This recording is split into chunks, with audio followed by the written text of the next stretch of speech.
اب یہ آپ سمجھ جائیں کہ جو سائفر آتا ہے فورن آفس کے اندر وہ کبھی کسی کے پاس نہیں جاتا, وہ صرف فورن آفس میں رہتا ہے, وہ چوری نہیں ہو سکتا, وہ فورن آفس میں پڑا ہوتا ہے. جو ہمارے پاس آتا ہے اور جس میں prime minister, president, army chief, ISI کا چیف اور پھر ایک جاتا ہے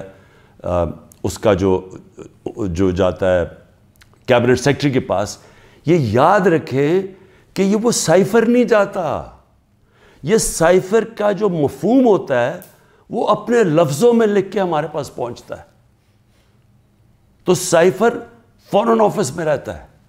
وہ کبھی وہ نہ چوری ہوا ہے, نہ وہ اور کوئی دیکھ سکتا ہے, نہ پرائم منسٹر, ہم کوئی نہیں دیکھ سکتے, کیونکہ یہ سائبر سیکیورٹی کا قانون ہے جو کہ کیبنٹ ڈویژن بتاتی ہے ان کو, فورن آفس کو. تو پہلے تو یہ سائٹ پہ کر دیں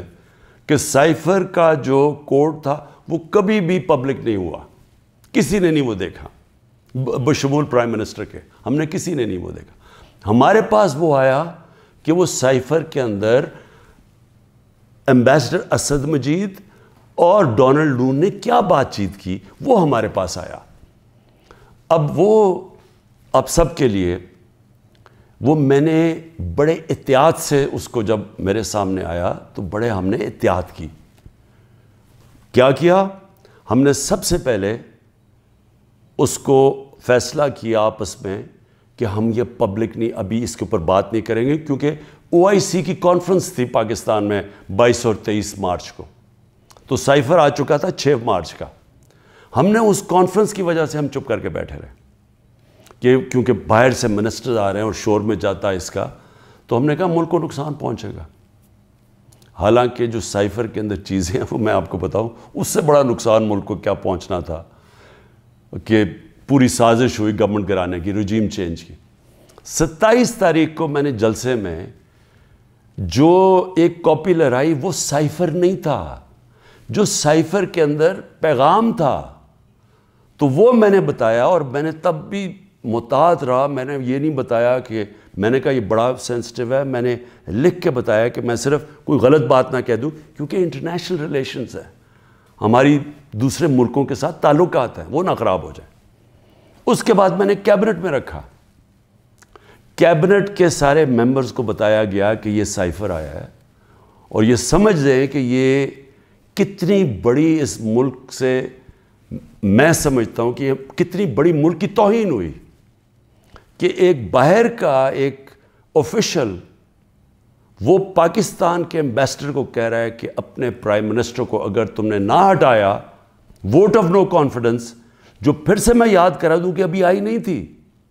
تو پاکستان کے لیے مشکلات ہوں گی, اور اگر اس کو ہٹا دیا تو سب کچھ معاف ہو جائے گا. یہ تھا سائفر میں. اور جو ایمبیسڈر تھے, پھر سے میں آپ کو بتا دوں, اسد مجید, انہوں نے لکھا اس میں کہ میرے خیال میں تمہیں اس کے امریکہ کے خلاف ان کو پروٹیسٹ کرنا چاہیے, ڈیمارش کرنا چاہیے کہ یہ کبھی اس طرح کی زبان استعمال نہیں ہوتی, ایسی دھمکی نہیں دی جاتی. میں پہلے کیبنٹ میں رکھتا ہوں, پھر 28 مارچ کو نیشنل سیکیورٹی کاؤنسل میں رکھتا ہوں, اور وہ نیشنل سیکیورٹی کاؤنسل میں سارے سروس چیف ہوتے ہیں. جنرل باجوہ تھے وہاں, ایئر چیف تھے ادھر,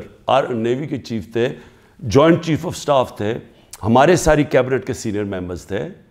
فورن آفس کے سیکرٹری بیٹھے ہوئے تھے. اور اس میں کیا فیصلہ ہوتا ہے کہ ہمیں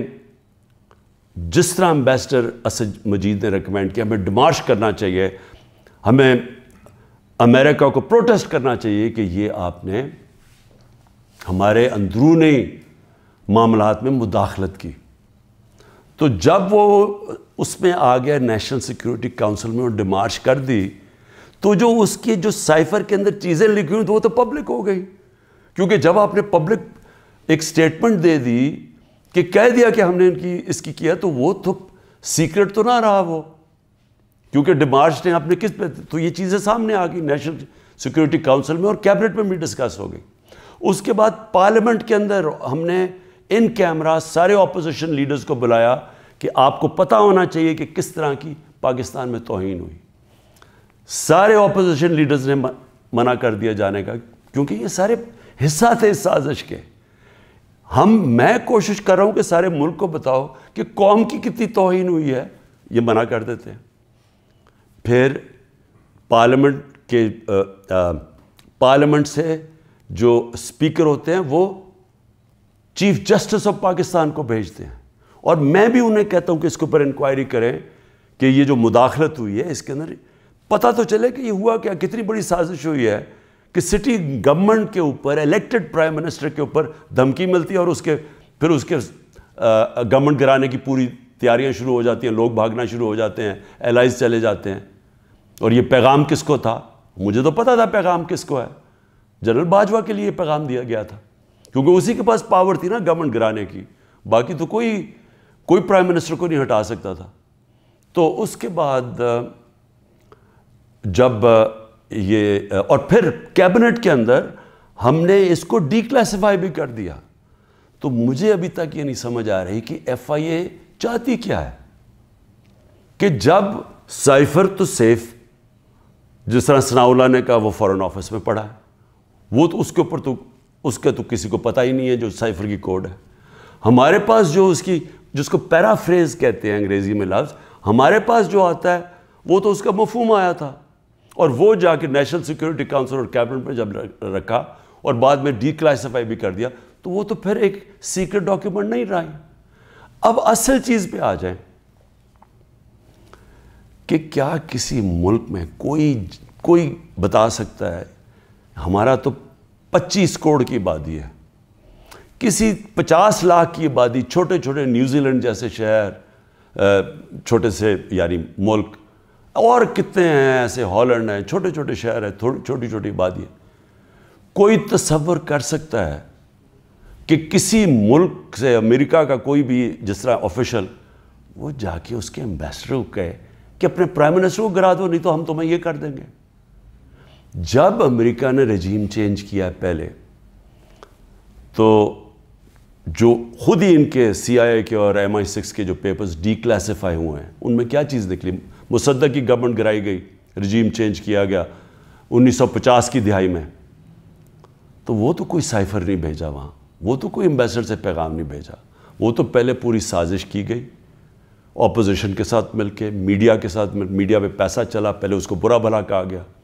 اور پھر ان کے آرمی چیف کے ذریعے اس کی گورنمنٹ گرا دی. اور پھر دوسری 70 کی دہائی میں چلی کے اندر ایلیندا کو, پریزیڈنٹ ایلیندا کو گرایا گیا, اور وہ بھی کسی نے سائفر نہیں بھیجا, انہوں نے ان کے آرمی چیف کے ذریعے اس کی گورنمنٹ گرا دی, کو کر دیا. تو جب رجیم چینج ساؤتھ امریکہ میں بھی ہوتا ہے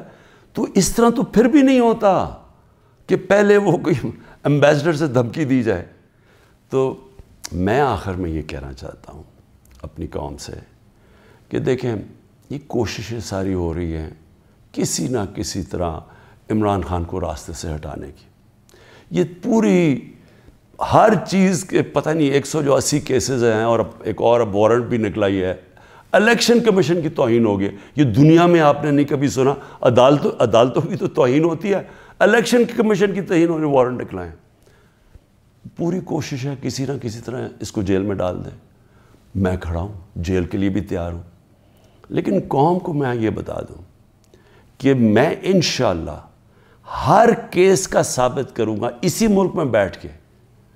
کہ ہر کیس انہوں نے جعلی بنایا ہے, بوگس بنایا ہے, اور ہر کیس جب عدالت میں جائے گا, جب سنا جائے گا, کوئی جج بھی سزا نہیں دے سکتا